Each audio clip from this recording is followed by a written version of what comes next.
एकता दिवस परेड मुख्य आयोजन स्थल पर माननीय प्रधानमंत्री श्री नरेंद्र मोदी का आगमन। तिरपन ध्वजवाहक ये विहंगम दृश्य केवड़िया स्थित स्टैच्यू ऑफ यूनिटी परिसर का, जो आज देश प्रेम के रंगों में सराबोर नजर आ रहा है।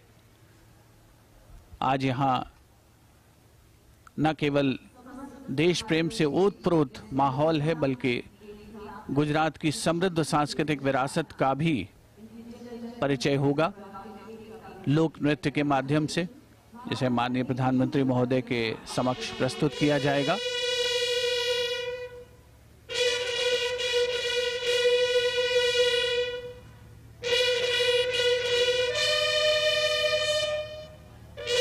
माननीय प्रधानमंत्री श्री नरेंद्र मोदी का स्वागत वरिष्ठ अधिकारियों द्वारा।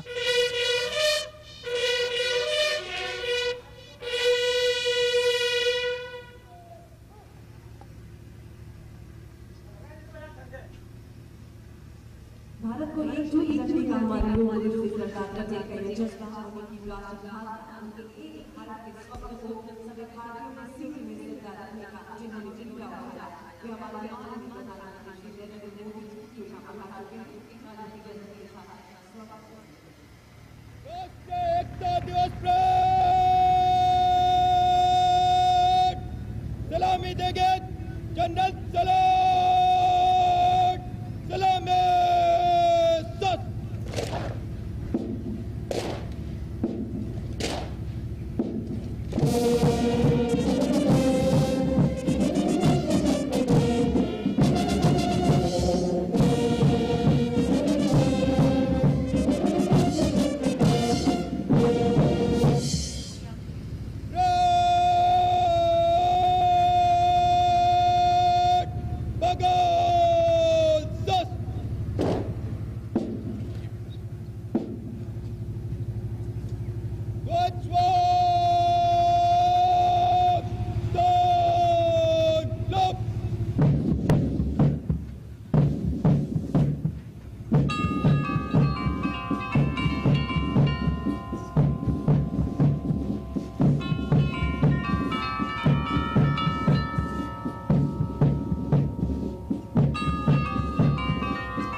ध्वजवाहकों के हाथों में लहराते यह प्रत्येक ध्वज अपने आप में अनेकों वीर गाथाओं को समेटे हुए देश की एकता एवं अखंडता को बनाए रखने हेतु संकल्पित है।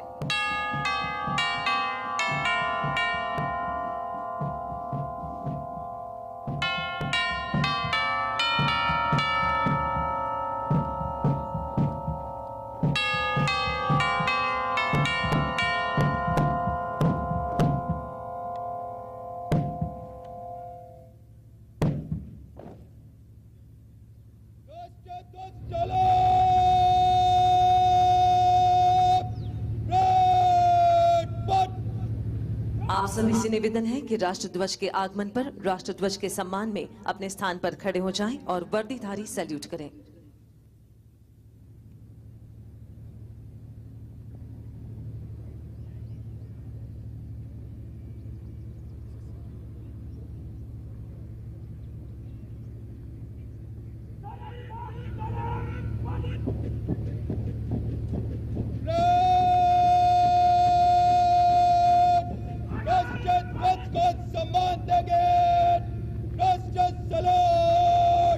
सलामी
विविधताओं से भरे हमारे भारत देश की सच्ची ताकत, सच्ची हिम्मत, सच्ची पहचान ही है एकता।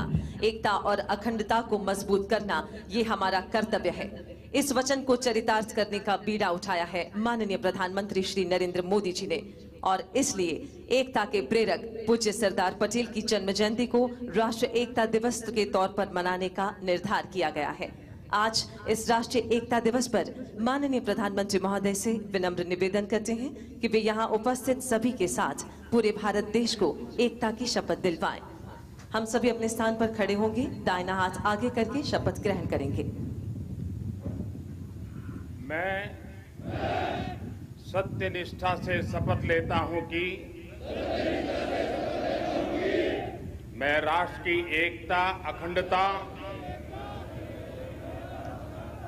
और सुरक्षा को बनाए रखने के लिए स्वयं को समर्पित करूंगा और अपने देशवासियों के बीच यह संदेश फैलाने का भी भरसक प्रयत्न करूंगा। मैं यह शपथ अपने देश की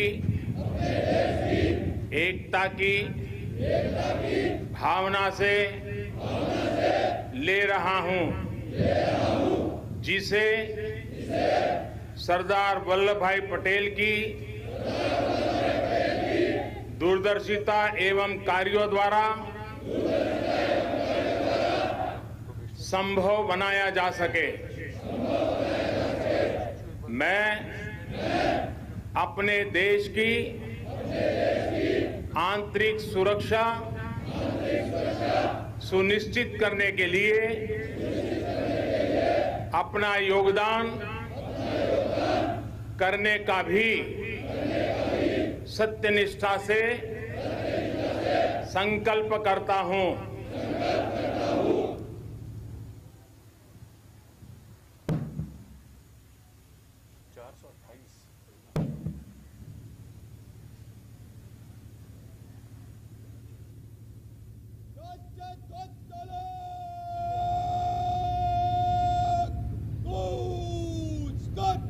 राष्ट्रीय ध्वज तालीम, बाद दिशा बदल, बाद बंद, चल।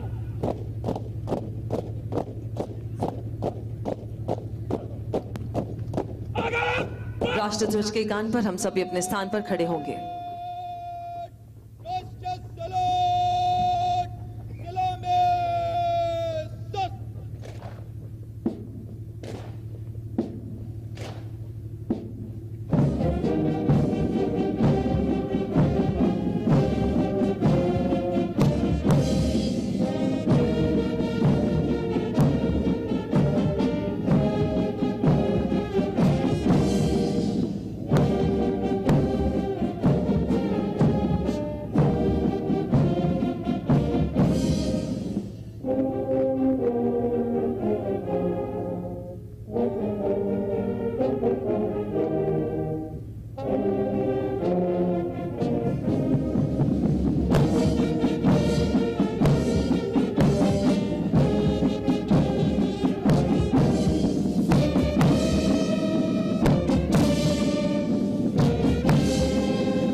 राज्य पुलिस एवं सेंट्रल आर्म्ड पुलिस फोर्सेस के ये ध्वज सेवा, शौर्य, कर्तव्य निष्ठा, पराक्रम एवं शहादत का गौरव अपने में समेटे हुए है।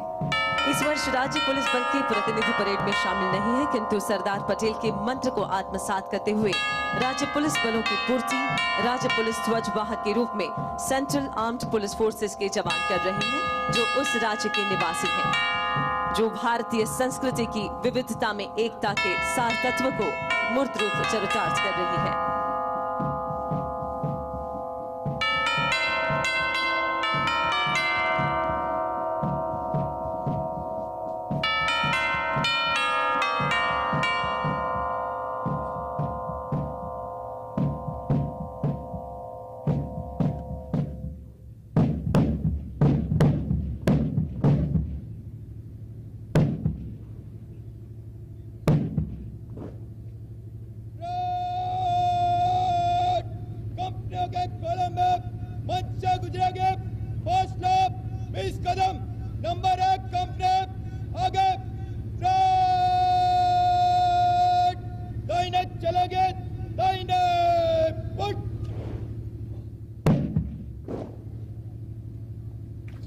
और अब पूज्य सरदार की अप्रतिम प्रतिमा के चरणों के समीप मां भारती के ये जाबाज रक्षक देश के प्रति अपने जुनून, शौर्य और अनुशासन से देश के प्रति अपना राष्ट्रभाव प्रदर्शित करेंगे। इस परेड के जरिए अखंड भारत का संदेश देती ये परेड अब मंच की ओर अग्रसर होगी।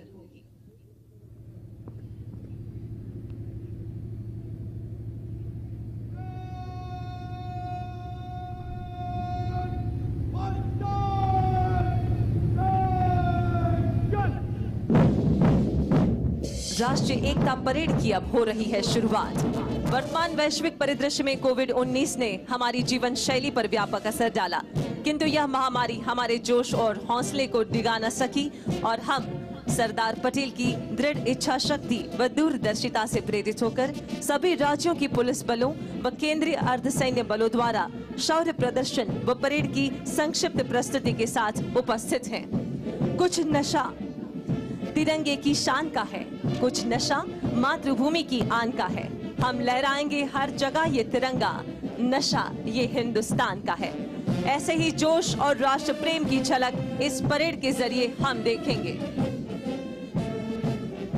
इस परेड का नेतृत्व कर रहे हैं 2018 की बैच के आईपीएस श्री ओम प्रकाश जाट।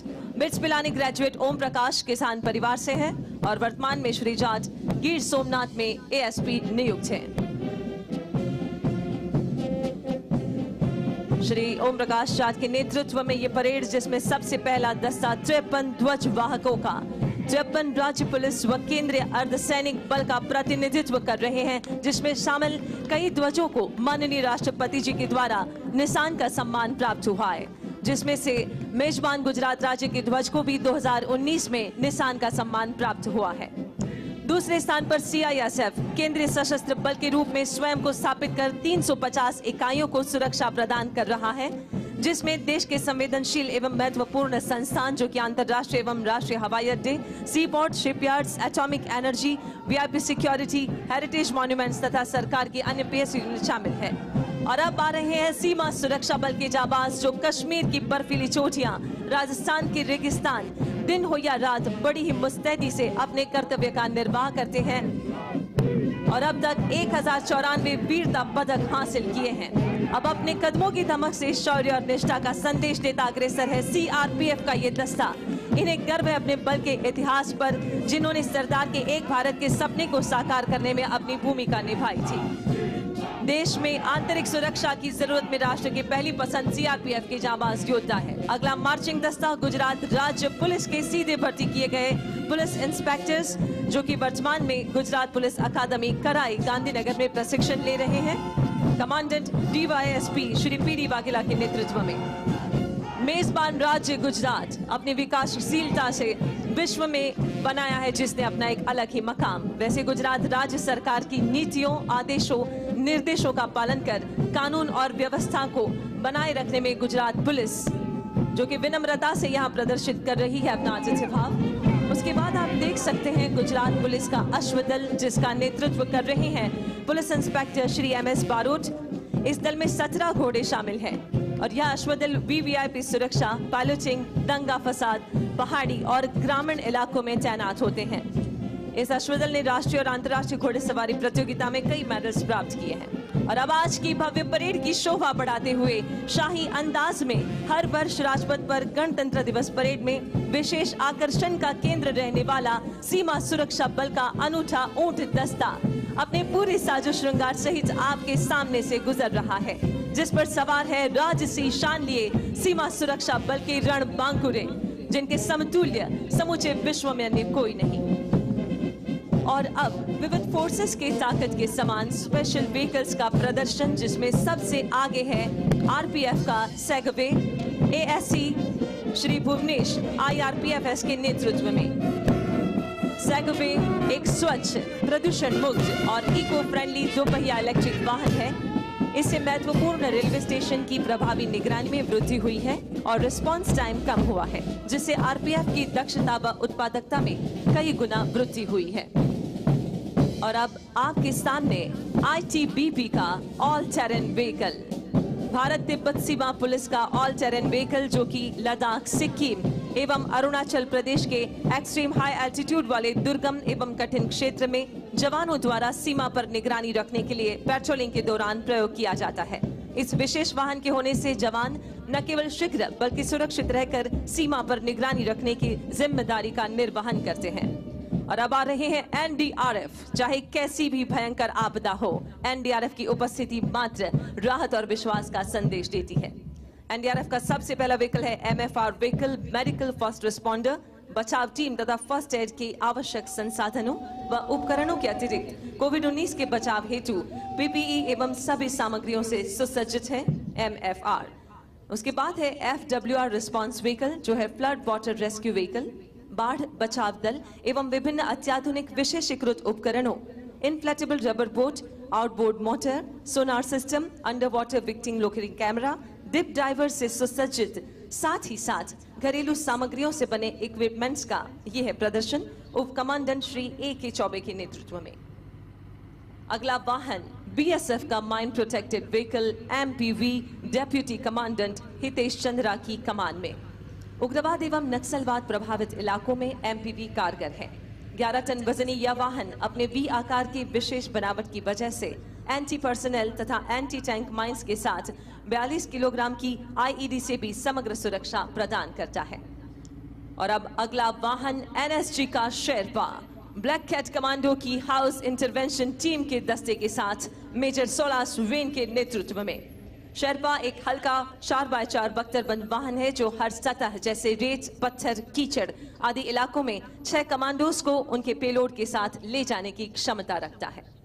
इसके पीछे एनएसजी का ही मार्च वाहन, जिस पर लगे हुए dual side by side hydraulic ramp अलग अलग हाइट पर एनएसजी कमांडोज और K9 को बिल्डिंग इंटरवेंशन, हॉस्टेज रेस्क्यू और एंटी हाइजैक ऑपरेशंस में सुगमता प्रदान करता है। और अब आपके सामने से गुजर रहा है ये वाहन, जो है सीआरपीएफ के बुलंद इरादों का फौलादी साथी।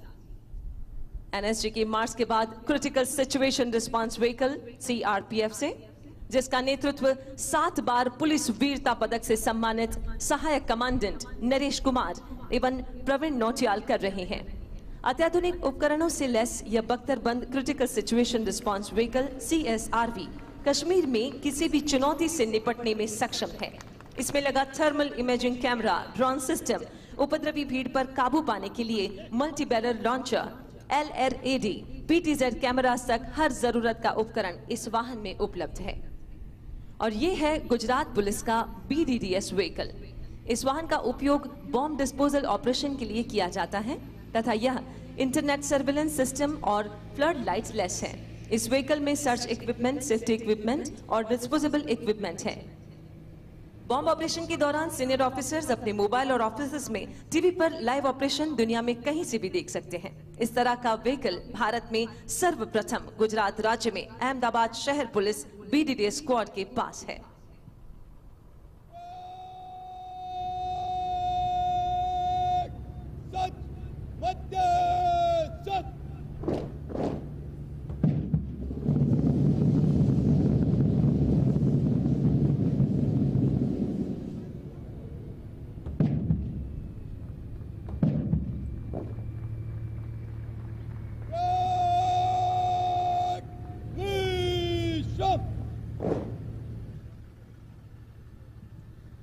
विविध रूप धरने वाली, विश्व सुख सुधा करने वाली, तुम पुरवाई तुम ज्वाला हो, वसुधा का रूप निराला हो।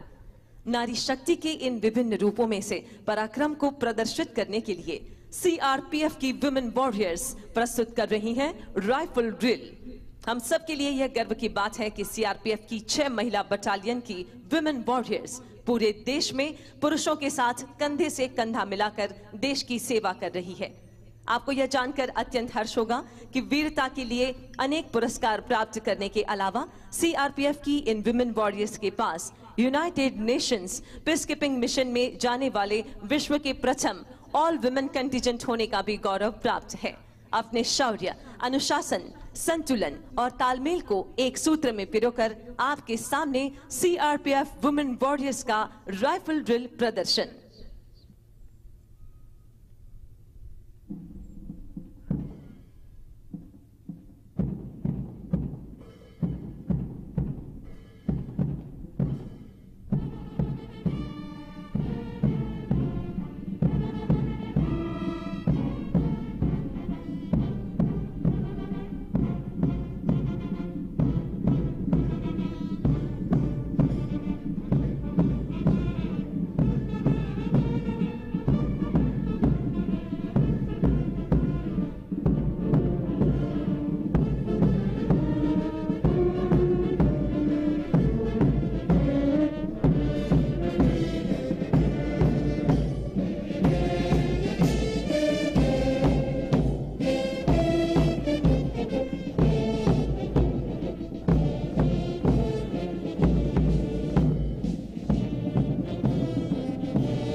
सीआरपीएफ की वुमेन वॉरियर्स अनुशासन और आपसी तालमेल से कंधे से कंधा मिलाकर किसी भी कार्य को बड़ी ही खूबसूरती और सरलता से किया जाता है, जिसका बेनमून उदाहरण था ये राइफल ड्रिल सीआरपीएफ की विमेन वॉरियर्स के द्वारा। भारत की ये भूमि जहां नारी को एक शक्ति के रूप में पूजा जाता है, शक्ति स्वरूपा नारियों के सशक्तिकरण के हमेशा से ही हिमायती रहे हैं माननीय प्रधानमंत्री श्री नरेंद्र मोदी जी, जिन्हीं की दीर्घ दृष्टि और विजन की वजह से विश्व की 8वीं अजायबी बनने वाली ये अप्रतिम प्रतिमा स्टैच्यू ऑफ यूनिटी का निर्माण हुआ। सैद्धांतिक महत्व के साथ साथ प्रवासन के क्षेत्र के लिए भी ये स्थल माइलस्टोन बना है, जिससे यहाँ आसपास रहने वाले प्रजाजनों के जीवन में भी सुधार आया। और आज इस खास अवसर पे यहाँ आसपास बसने वाले आदिवासी लोग अपनी खुशी व्यक्त करना चाहते हैं इनके लोक नृत्यों के द्वारा। प्रकृति की गोद में बसने वाले ये साहसिक आदिवासी, जिनके नृत्य में भी साहस होता है, हाथ पकड़कर गति से घूमना और पिरामिड बनाना, ये इनकी नृत्य शैली है। पर कोविड-19 के संक्रमण को ध्यान में रखकर सोशल डिस्टेंसिंग और मास्क लगाकर ये नृत्य प्रस्तुत करेंगे। खेल युवा और सांस्कृतिक प्रवृत्ति विभाग गुजरात राज्य के द्वारा प्रस्तुति सांस्कृतिक कार्यक्रम की।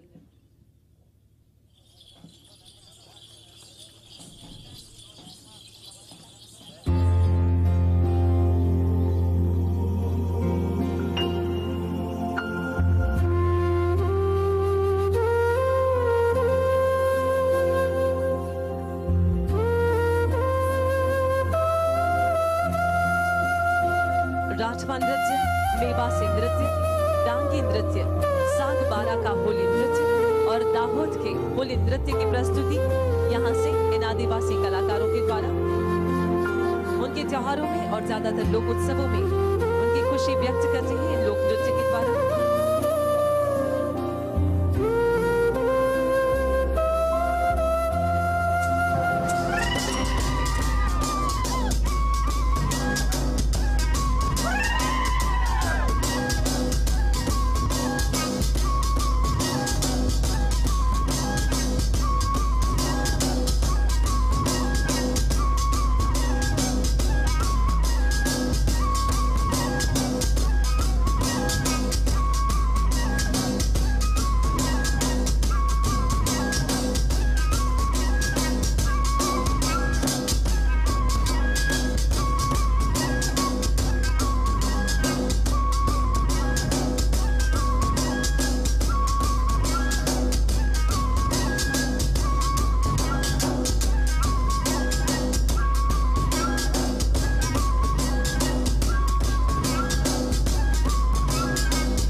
आदिकाल से गणेश जंगल और दुर्गम पहाड़ी प्रदेश के बीच रहने वाले आदिवासी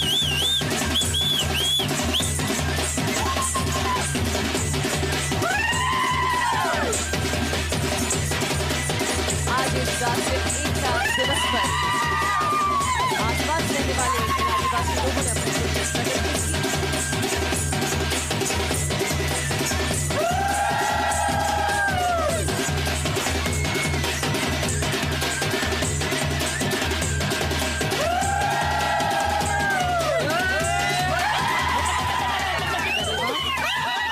घने जंगल और दुर्गम पहाड़ी प्रदेश के बीच रहने वाले ये साहसिक आदिवासी गुजरात में रहने वाले आदिवासी समाज के लोग पारंपरिक और वैविध्य नृत्य के लिए प्रचलित हैं और यही विशिष्ट नृत्य हमने यहाँ पर देखा।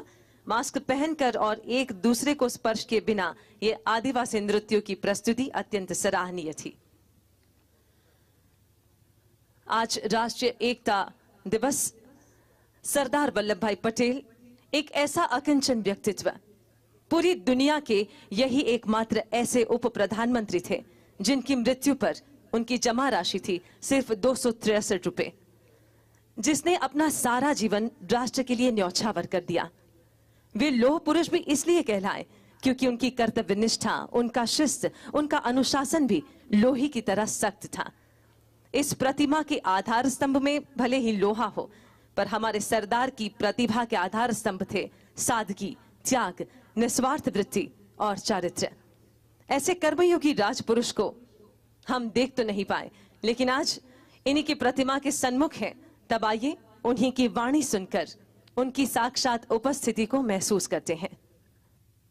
12 अक्टूबर 1947 को दशहरे के उपलक्ष्य में भाषण देते हुए उन्होंने संगठित हिंदुस्तान का आह्वान किया। दुनिया भर में जितना इल्म है उससे ज्यादा हमारे लोग में दिमाग है, लेकिन हम संगठित चल नहीं सकते हैं। व्यक्तिगत अलग अलग अपनी राय रखते हैं, वो नहीं चलना चाहिए। हमें समाज को संगठित करना चाहिए। तो वो चीज करने के लिए पहले तो हमारे आज कोई भी झगड़ा का काम हो, फिसाद का काम हो, टंटा का काम हो, छोड़ देना चाहिए। 5 साल काम कर लो और हम लोग तो अब जरीफ हुए, बुढ़े हुए।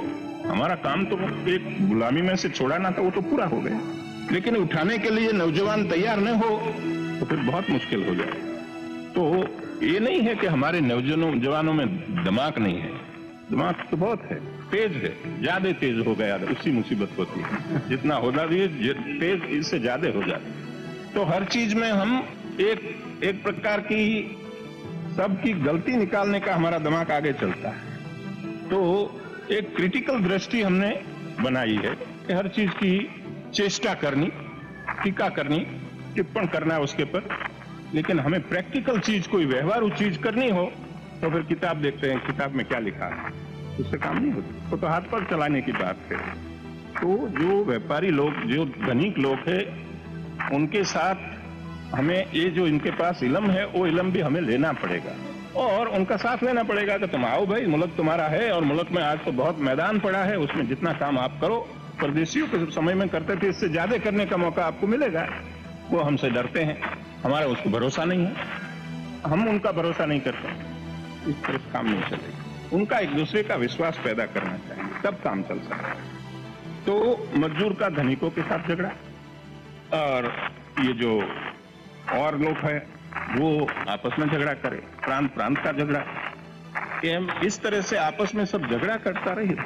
तो हमारा काम ये है कि हम हिंदुस्तान में कोई भी प्रांत के पड़े हैं, हम हिंदुस्तानी है और हमारा प्रथम कर्तव्य हिंदुस्तान की हिफाजत, हिंदुस्तान की रक्षा और हिंदुस्तान की आजादी को तो उसकी अच्छी तरह से शोभे दीपे इस तरह से बनाना तो सबको साथ लेके ऐसे राष्ट्र के पर्व पर जो पहले हमें जब आजाद थे जो खुशहाली थी, उसी प्रकार की खुशहाली हो, प्रकार मुल्क को उठाना हो, मिलजुल कर काम करना है।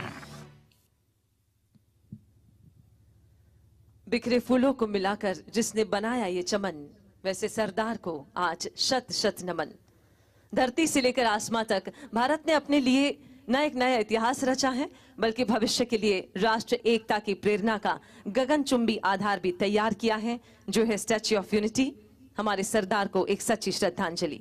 देश की एकता के प्रति जोश और उमंग से भरे आज के इस राष्ट्रीय एकता दिवस पर अब अगला जो क्षण है जो हम सभी के लिए बड़ा ही दिल धड़क और रोमांचक होने वाला है।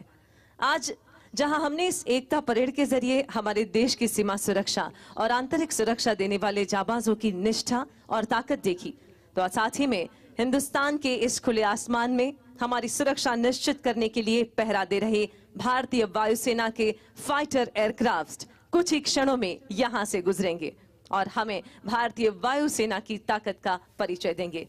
आज राष्ट्रीय एकता दिवस पर सरदार को सलामी देने का ये जज्बा है इंडियन एयरफोर्स का। आप सभी आपके सामने ये किले की भव्य दीवार भी देख रहे हैं। स्टैच्यू ऑफ यूनिटी की विशाल गगनभेदी प्रतिमा के सम्मुख इस परेड मैदान में ये दीवार, ये प्राचीर है जूनागढ़ किले की। ये प्रतिबिंब लगभग 2300 वर्षों का इतिहास समेटे वर्तमान को एकीकृत भारत का गौरवशाली प्रतीक है। भारत की आजादी की घोषणा के साथ ही भारत के एकीकरण की विशाल चुनौती सरदार पटेल के सम्मुख थी। जूनागढ़ के तत्कालीन नवाब जूनागढ़ को पाकिस्तान में मिलाना चाहते थे, किंतु जूनागढ़ रियासत की समस्त जनता भारत के साथ रहना चाहती थी।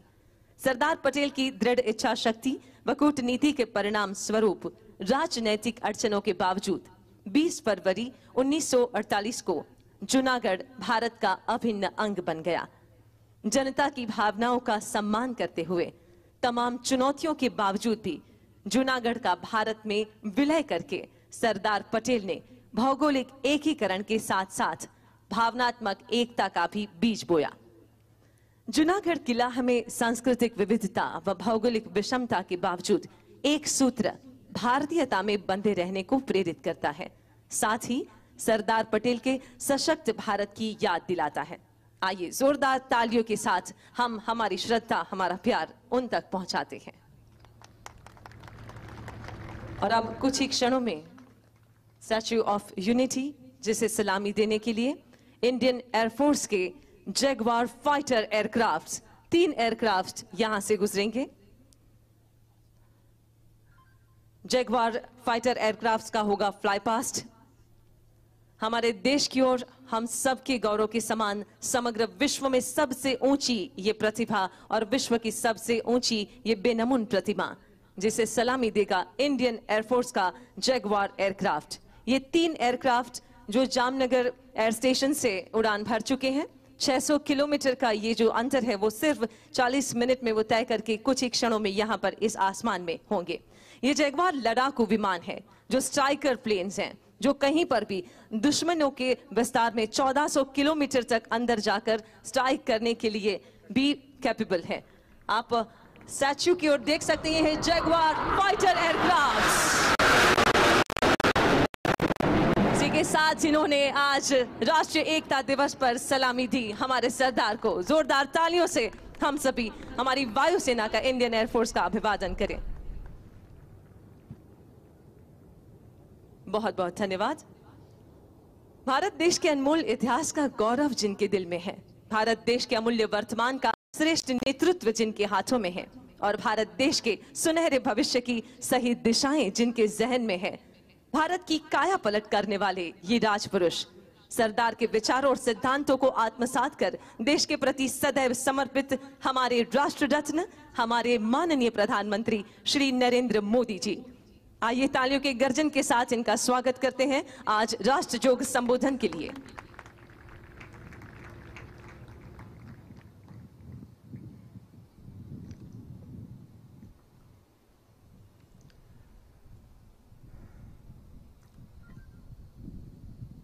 हम सब ने अभी लौह पुरुष सरदार वल्लभ भाई पटेल की दूरदृष्टि से भरी हुई वाणी प्रसाद के रूप में प्राप्त की। मेरी बात बताने से पहले मैं आप सबसे भारत माता की जय का जयघोष कराऊंगा और आप सबसे मेरा आग्रह है, यूनिफॉर्म वाले सभी जवानों से भी आग्रह है और दूर दूर पहाड़ियों पर बैठे मेरे आदिवासी भाइयों बहनों को भी मेरा आग्रह है कि एक हाथ ऊपर करके पूरी ताकत से सरदार साहब का स्मरण करते हुए हम भारत माता की जय का घोष करेंगे। मैं 3 बार करवाऊंगा। पुलिस बेड़े के वीर बेटे बेटियों के नाम भारत माता की। कोरोना के समय में सेवारत कोरोना वॉरियर्स के नाम भारत माता की। आत्मनिर्भरता के संकल्प को सिद्ध करने में जुटे कोटि कोटि लोगों के नाम भारत माता की।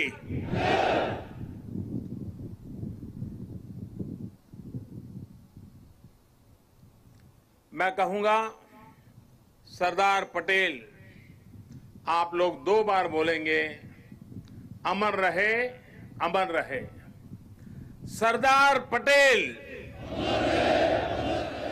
सरदार पटेल, सरदार पटेल। सभी देशवासियों को सरदार वल्लभ भाई पटेल की जन्म जयंती की बहुत बहुत शुभकामनाएं। देश की सैकड़ों रियासतों को, राजे रजवाड़ों को एक करके देश की विविधता को आजाद भारत की शक्ति बनाकर सरदार पटेल ने हिंदुस्तान को वर्तमान स्वरूप दिया।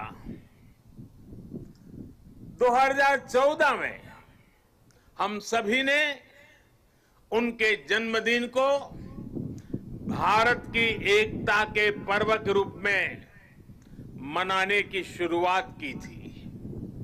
इन 6 वर्षों में देश ने गांवों से लेकर महानगरों तक, पूरब से पश्चिम तक, कश्मीर से कन्याकुमारी तक सभी ने एक भारत श्रेष्ठ भारत के संकल्प को पूरा करने का प्रयास किया है। आज एक बार फिर यह देश मां भारती के महान सपूत को, देश के लौह पुरुष को श्रद्धा सुमन समर्पित कर रहा है। आज एक बार फिर यह देश सरदार पटेल की इस गगनचुंबी प्रतिमा के सानिध्य में, उनकी छाया में देश की प्रगति के महायज्ञ का अपना प्राण दोहरा रहा है।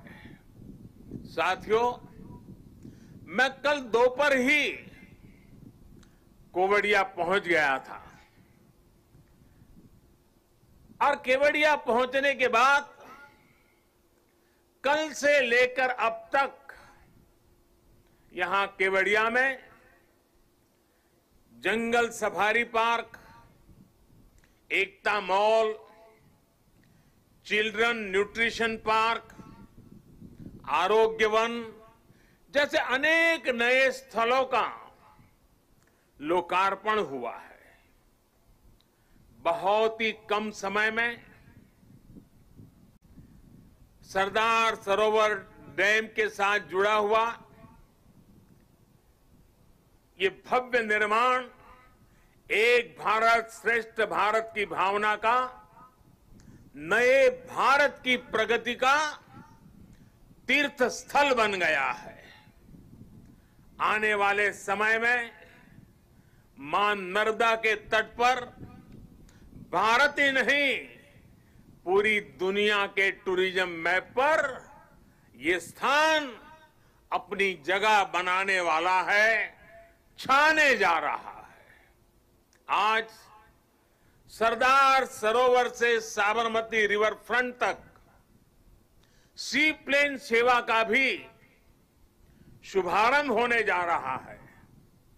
ये देश की पहली और अपने आप में अनूठी सी प्लेन सेवा है। सरदार साहब के दर्शन के लिए, स्टैच्यू ऑफ यूनिटी को देखने के लिए देशवासियों को अब सी प्लेन सर्विस का भी विकल्प मिलेगा। ये सारे प्रयास इस क्षेत्र में पर्यटन को भी बहुत ज्यादा बढ़ाने वाले हैं। इससे यहां के लोगों को, मेरे आदिवासी भाई बहनों को रोजगार के भी नए मौके मिल रहे हैं। इन उपलब्धियों के लिए भी मैं गुजरात सरकार को, गुजरात के सभी नागरिकों को और सभी 130 करोड़ देशवासियों को बधाई देता हूं। साथियों,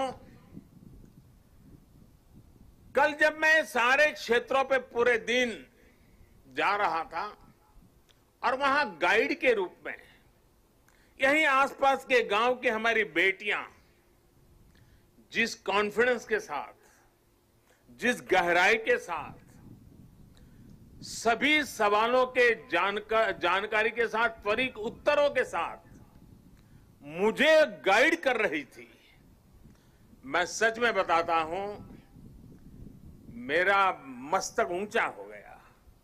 मेरे देश की, गांव की आदिवासी कन्याओं का ये सामर्थ्य, उनकी एक क्षमता अभिभूत करने वाली थी। मैं उन सभी बच्चों को इतने कम समय में उन्होंने जो महारत हासिल की है और इसमें एक नया, एक प्रकार से एक्सपर्टाइज को जोड़ा है, प्रोफेशनलिज्म को जोड़ा है, मैं उनको भी आज हृदय से मेरी इन आदिवासी बेटियों को बहुत बहुत बधाई देता हूं। साथियों, ये भी अद्भुत संयोग है कि आज ही महर्षि वाल्मीकि जयंती भी है। आज हम भारत की जिस सांस्कृतिक एकता का दर्शन करते हैं, जिस भारत को अनुभव करते हैं, उसे और जीवंत और ऊर्जावान बनाने का काम सदियों पहले आदि कवि महर्षि वाल्मीकि ने ही किया था।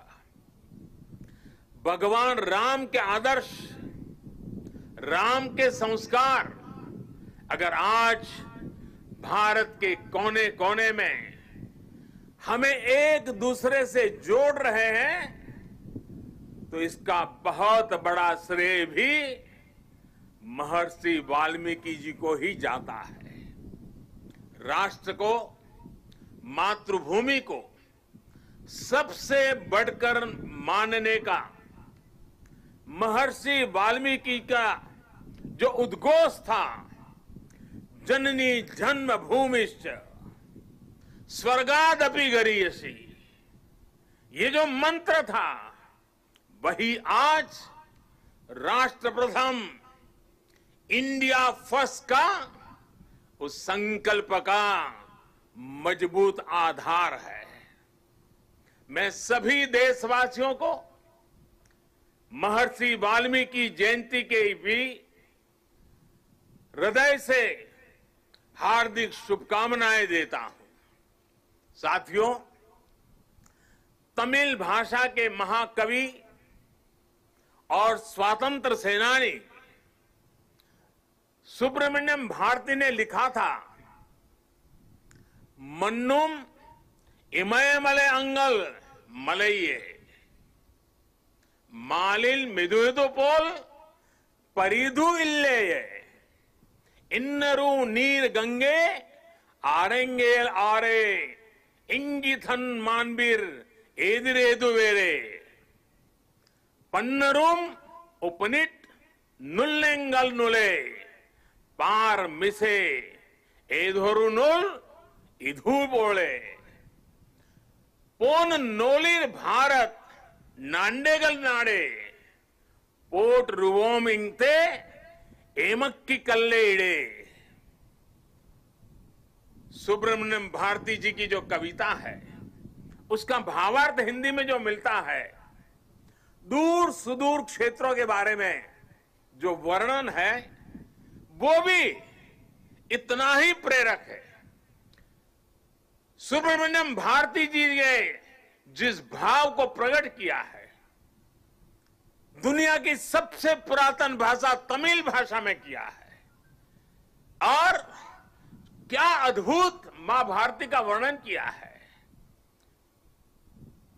सुब्रमण्यम भारती जी के उस कविता के भाव है, चमक रहा उत्तुंग हिमालय, चमक रहा उत्तुंग हिमालय, यह नगराज हमारा ही है। जोड़ नहीं धरती पर जिसका, जोड़ नहीं धरती पर जिसका, वह नगराज हमारा ही है। नदी हमारी ही है गंगा, प्लावित करती मधुरस धारा, बहती है क्या कहीं और भी ऐसी पावन कलकल धारा। सम्मानित जो सफल विश्व में, सम्मानित जो सफल विश्व में, महिमा जिनकी बहुत रही है। अमर ग्रंथ वे सभी हमारे, अमर ग्रंथ वे सभी हमारे, उपनिषदों का देश यही है। गाएंगे यश हम सब इसका, गाएंगे यश हम सब इसका, यह है स्वर्णिम देश हमारा। आगे कौन जगत में हमसे, गुलामी के कालखंड में भी सुब्रमण्यम भारती जी का विश्वास देखिए, वो भाव प्रकट करते हैं, आगे कौन जगत में हमसे, आगे कौन जगत में हमसे, यह है भारत देश हमारा, यह है भारत देश हमारा। भारत के लिए इस अद्भुत भावना को आज हम यहां मां नर्मदा के किनारे सरदार साहब की भव्य प्रतिमा की छांव में और करीब से महसूस कर सकते हैं।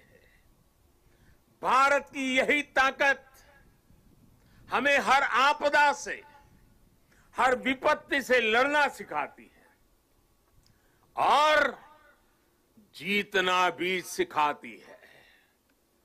आप देखिए, पिछले साल से ही जब हम आज के दिन एकता दौड़ में शामिल हुए थे, तब किसी ने कल्पना नहीं की थी कि दुनिया, पूरी मानव जात को कोरोना जैसी वैश्विक महामारी का सामना करना पड़ेगा।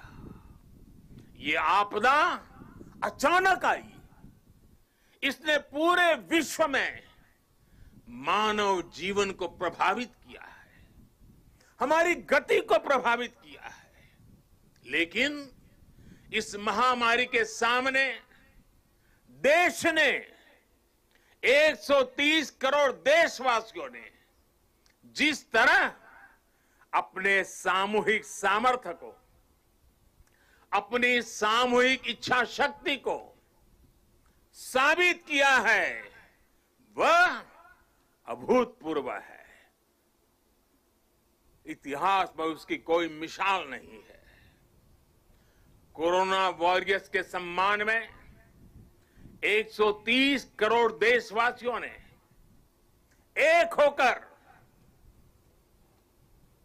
कश्मीर से कन्याकुमारी, लेह से लक्षद्वीप, अटक से कटक, कच्छ से कोहिमा, त्रिपुरा से सोमनाथ, 130 करोड़ देशवासियों ने एक होकर जो जज्बा दिखाया, एकता का जो संदेश दिया, उसने 8 महीने से हमें इस संकट के सामने जूझने की, लड़ने की और विजय पथ पर आगे बढ़ने की ताकत दी है। देश ने उनके सम्मान के लिए दिए जलाए, सम्मान व्यक्त किया। हमारे कोरोना वॉरियर्स, हमारे अनेक पुलिस के होनहार साथियों ने दूसरों का जीवन बचाने के लिए अपने जीवन का बलिदान दे दिया। आजादी के बाद मानव सेवा के, सुरक्षा के लिए जीवन देना इस देश के पुलिस बेड़े की विशेषता रही है। करीब 35,000 मेरे पुलिस बेड़े के जवानों ने आजादी के बाद बलिदान दी है, लेकिन इस कोरोना कालखंड में सेवा के लिए, दूसरे की जिंदगी बचाने के लिए मेरे पुलिस के बेड़े के जवानों ने,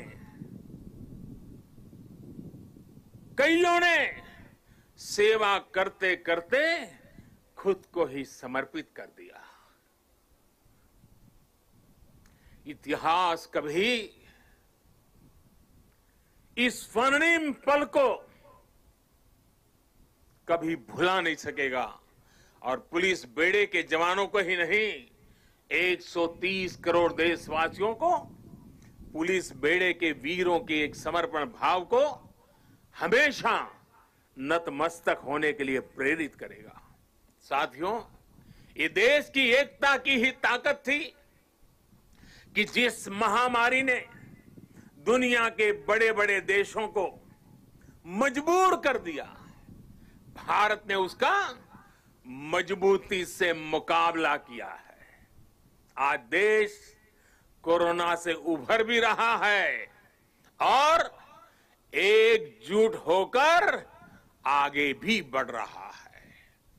ये वैसे ही एकजुटता है जिसकी कल्पना लौह पुरुष सरदार वल्लभ भाई पटेल ने की थी। हम सभी की ये एकजुटता कोरोना के इस संकट काल में लौह पुरुष सरदार वल्लभ भाई पटेल को सच्ची श्रद्धांजलि है। साथियों, विपदाओं और चुनौतियों के बीच भी देश ने कई ऐसे काम किए हैं जो कभी असंभव मान लिए गए थे।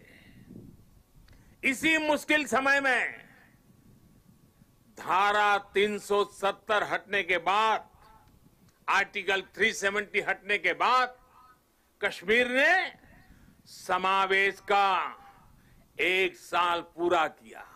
31 अक्टूबर को ही, आज से 1 साल पहले ये कार्यरत हुआ था। सरदार साहब जीवित थे, बाकी राजे रजवाड़ों के साथ ये काम भी अगर उनके जिम्मे होता तो आज इतने सारा आजादी के इतने वर्षों के बाद ये काम करने की नौबत मुझ पे नहीं आती। लेकिन सरदार साहब का वो काम अधूरा था। उन्हीं की प्रेरणा से 130 करोड़ देशवासियों को उस कार्य को भी पूरा करने का सौभाग्य मिला है। कश्मीर के विकास में जो बाधाएं आ रही थी, उन्हें पीछे छोड़कर अब कश्मीर विकास के नए मार्ग पर बढ़ चुका है। चाहे नॉर्थ ईस्ट में शांति की बहाली हो या नॉर्थ ईस्ट के विकास के लिए उठाए जा रहे कदम, आज देश एकता के नए आयाम स्थापित कर रहा है। सोमनाथ के पुनर्निर्माण सरदार पटेल ने भारत के सांस्कृतिक गौरव को लौटाने का जो यज्ञ शुरू किया था, उसका विस्तार देश ने अयोध्या में भी देखा है। आज देश राम मंदिर पर सुप्रीम कोर्ट के फैसले का साक्षी बना है और भव्य राम मंदिर को बनते भी देख रहा है। साथियों, आज हम 130 करोड़ देशवासी मिलकर एक ऐसे राष्ट्र का निर्माण कर रहे हैं जो सशक्त भी है और सक्षम भी हो, जिसमें समानता भी हो और संभावनाएं भी हो। सरदार साहब भी कहते थे, और सरदार साहब के शब्द हैं, दुनिया का आधार किसान और मजदूर है। मैं सोचता हूं कि कैसे किसानों को गरीब और कमजोर ना रहने दूं, कैसे उन्हें मजबूत करूं और ऊंचा सिर करके चलने वाला बना दूं। सरदार साहब का ये सपना था, वो कहते थे। साथियों, किसान, मजदूर, गरीब सशक्त तब होंगे जब वो आत्मनिर्भर बनेंगे, और जब किसान मजदूर आत्मनिर्भर बनेंगे तभी देश आत्मनिर्भर बनेगा। साथियों, आत्मनिर्भर देश ही अपनी प्रगति के साथ साथ अपनी सुरक्षा के लिए भी आश्वस्त रह सकता है, और इसलिए आज देश रक्षा के क्षेत्र में भी आत्मनिर्भर बनने की ओर बढ़ रहा है। इतना ही नहीं, सीमाओं पर भी भारत की नजर और नजरिया अब बदल गए हैं। आज भारत की भूमि पर नजर गड़ाने वालों को मुंह तोड़ जवाब देने की ताकत हमारे वीर जवानों के हाथ में है। आज का भारत सीमाओं पर सैकड़ों किलोमीटर लंबी सड़कें बना रहा है, दर्जनों ब्रिज, अनेक सुरंगें लगातार बनाता चला जा रहा है। अपनी संप्रभुता और सम्मान की रक्षा के लिए आज का भारत पूरी तरह सज्ज है, प्रतिबद्ध है, कटिबद्ध है, पूरी तरह तैयार है। लेकिन साथियों, प्रगति के इन प्रयासों के बीच कई ऐसी चुनौतियां भी हैं जिसका सामना आज भारत और पूरा विश्व कर रहा है। बीते कुछ समय से दुनिया के अनेक देशों में जो हालात बने हैं, जिस तरह कुछ लोग आतंकवाद के समर्थन में खुल करके सामने आ गए हैं, वो आज मानवता के लिए, विश्व के लिए, शांति के उपासकों के लिए एक वैश्विक चिंता का विषय बना हुआ है। आज के माहौल में दुनिया के सभी देशों को, सभी सरकारों को, सभी पंथों को आतंकवाद के खिलाफ एकजुट होने की सबसे ज्यादा जरूरत है। शांति, भाईचारा और परस्पर आदर का भाव ही मानवता की सच्ची पहचान है। शांति, एकता और सद्भाव वही उसका मार्ग है। आतंकवाद, हिंसा से कभी भी किसी का कल्याण नहीं हो सकता। भारत तो पिछले कई दशकों से आतंकवाद का भुक्तभोगी रहा है, पीड़ित रहा है। भारत ने अपने हजारों वीर जवानों को खोया है, अपने हजारों निर्दोष नागरिकों को खोया है, अनेक माताओं के लाल खोए हैं, अनेक बहनों के भाई खोए हैं। आतंक की पीड़ा को भारत भली भांति जानता है। भारत ने आतंकवाद को हमेशा अपनी एकता से, अपनी दृढ़ इच्छा शक्ति से जवाब दिया है। आज पूरे विश्व को भी एकजुट होकर हर उस ताकत को हराना है जो आतंक के साथ है, जो आतंकवाद को बढ़ावा दे रही है। साथियों, भारत के लिए तो एकता के मायनों का विस्तार हमेशा से बहुत ज्यादा रहा है। हम तो वो लोग हैं जिनको प्रेरणा मिली है, सर्वे भवन्तु सुखिनः। हम वो लोग हैं जिन्होंने आत्मसात किया है वसुधैव कुटुंबकम की। यही तो हमारी जीवन धारा है। भगवान बुद्ध से लेकर महात्मा गांधी तक भारत ने समूचे विश्व को शांति और एकता का संदेश दिया है। साथियों, राष्ट्रकवि रामधारी सिंह दिनकर जी ने लिखा है, भारत एक विचार, भारत एक विचार, स्वर्ग को भू पर लाने वाला। भारत एक विचार, स्वर्ग को भू पर लाने वाला। भारत एक भाव, भारत एक भाव जिसको पाकर मनुष्य जगता है। भारत एक भाव जिसको पाकर मनुष्य जगता है।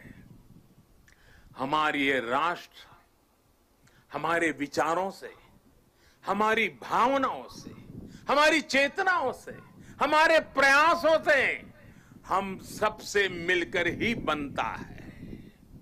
और इसकी बहुत बड़ी ताकत भारत की विविधता है। इतनी बोलियां, इतनी भाषाएं, अलग अलग तरह के परिधान, खान पान, रीति रिवाज, मान्यताएं, ये किसी और देश में मिलना मुश्किल है। हमारे वेद वाक्यों में भी कहा गया है, जन्म बिभ्रति बहुधा विवाचसम, नाना धर्माणम पृथ्वी यथोकसम, सहस्त्रम धारा द्रविणस्य में, दुहा ध्रुवेव धनुरन प्रस्फुरंती। अर्थात हमारी ये मातृभूमि अलग अलग भाषाओं को बोलने वाले, अलग अलग आचार विचार व्यवहार वाले लोगों को एक घर के समान धारण करती है। इसलिए हमारी ये विविधता ही हमारा अस्तित्व है। इस विविधता में एकता को जीवंत रखना ही राष्ट्र के प्रति हमारा कर्तव्य है। हमें याद रखना है कि हम एक हैं तो हम अपराजेय हैं, हम एक हैं तो हम असाधारण हैं, हम एक हैं तो हम अद्वितीय हैं। लेकिन साथियों, हमें ये भी याद रखना है कि भारत की ये एकता, ये ताकत दूसरों को खटकती भी रहती है। हमारी इस विविधता को ही वो हमारी कमजोरी बनाना चाहते हैं। हमारी इस विविधता को आधार बनाकर वो एक दूसरे के बीच खाई बनाना चाहते हैं। ऐसी ताकतों को पहचानना जरूरी है। ऐसी ताकतों से हर भारतीय को बहुत ज्यादा सतर्क रहने की जरूरत है। साथियों, आज यहां जब मैं अर्धसैनिक बलों की परेड देख रहा था, आप सभी के अद्भुत कौशल्य को देख रहा था, तो मन में एक और तस्वीर भी थी। ये तस्वीर थी पुलवामा हमले की। उस हमले में हमारे पुलिस बेड़े के हमारे जो वीर साथी शहीद हुए, वो अर्धसैनिक बेड़े के ही थे। देश कभी भूल नहीं सकता कि जब अपने वीर बेटों के जाने से पूरा देश दुखी था, तब कुछ लोग उस दुख में शामिल नहीं थे। वो पुलवामा हमले में भी अपना राजनीतिक स्वार्थ खोज रहे थे, अपना राजनीतिक स्वार्थ देख रहे थे। देश भूल नहीं सकता कि तब कैसी कैसी बातें कही गई, कैसे कैसे बयान दिए गए। देश भूल नहीं सकता कि जब देश पर इतना बड़ा घाव लगा था, तब स्वार्थ और अहंकार से भरी भद्दी राजनीति कितने चरम पर थी। और उस समय उन वीरों की तरफ देखते हुए मैंने विवादों से दूर रह करके सारे आरोपों को झेलता रहा, भद्दी भद्दी बातों को सुनता रहा।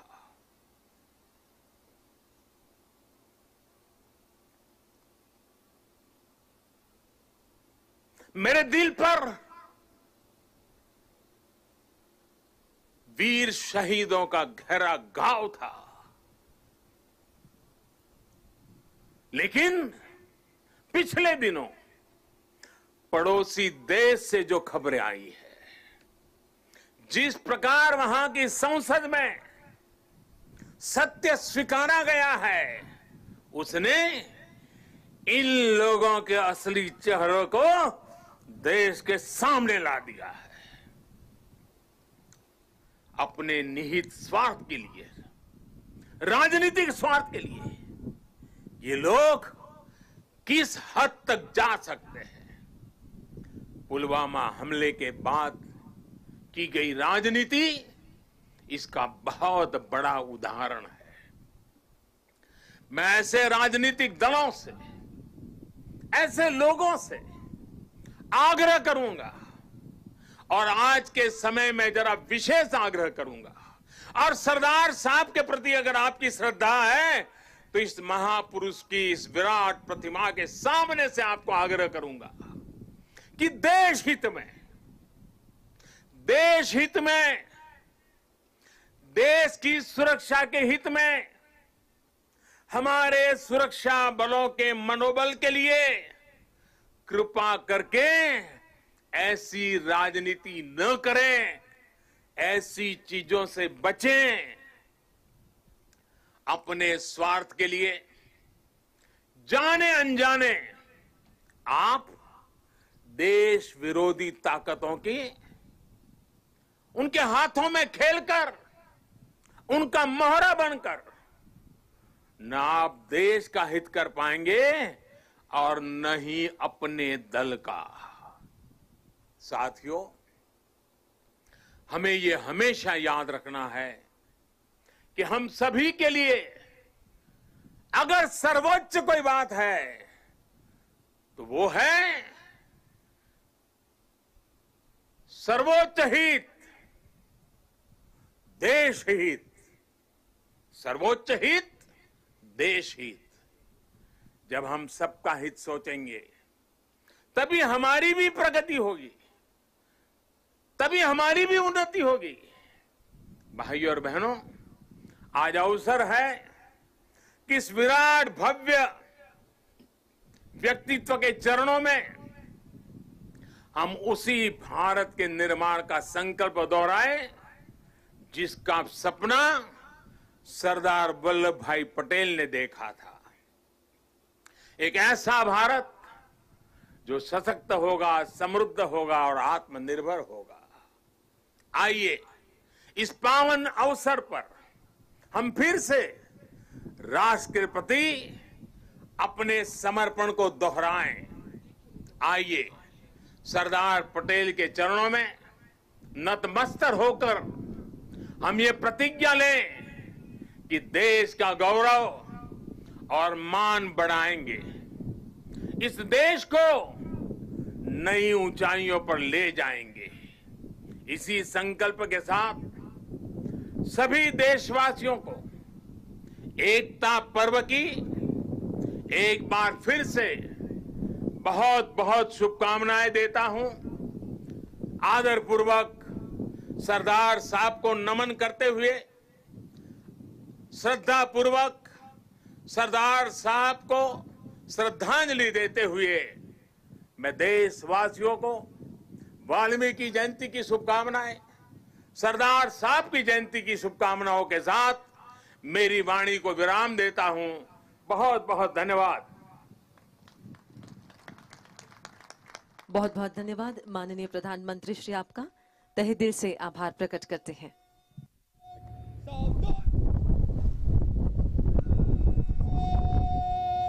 मुख्य अतिथि महोदय को हर्ष ध्वनि देंगे। मुख्य अतिथि महोदय की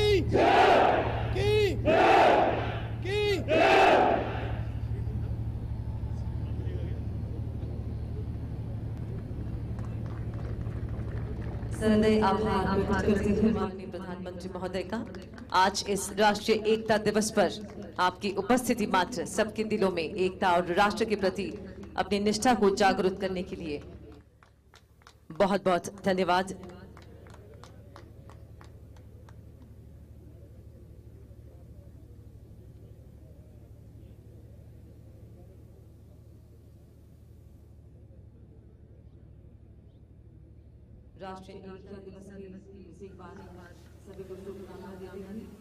एकता दिवस परेड में माननीय प्रधानमंत्री शामिल हुए और उनका ओजपूर्ण संबोधन, उन्होंने सरदार पटेल के विचारों के साथ देश और दुनिया में वर्तमान में जो हालात हैं उन पर अपने विचार साझा किए। उन्होंने कहा कि अगर हम एक हैं तो हम अपराजेय हैं, असाधारण हैं, अद्वितीय हैं। सरदार पटेल के ये विचार आज भी उतने ही प्रासंगिक, उतने ही जरूरी और अब माननीय प्रधानमंत्री यहां परेड ग्राउंड से प्रस्थान करेंगे।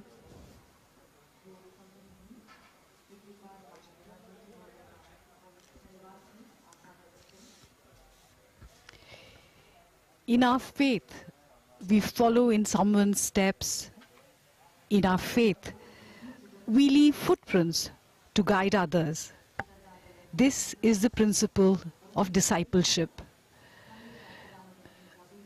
The Honorable Prime Minister Shri Narendra Modi will share what he has imbibed from Sardar Patel's life and philosophy with officer trainees who belong to various civil services that are currently undergoing the 95th Foundation course at Lal Bahadur Shastri National Academy of Administration.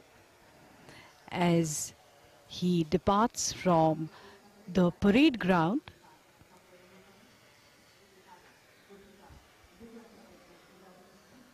सबसे ऊंचा था वो है और रहेगा भारत की शान।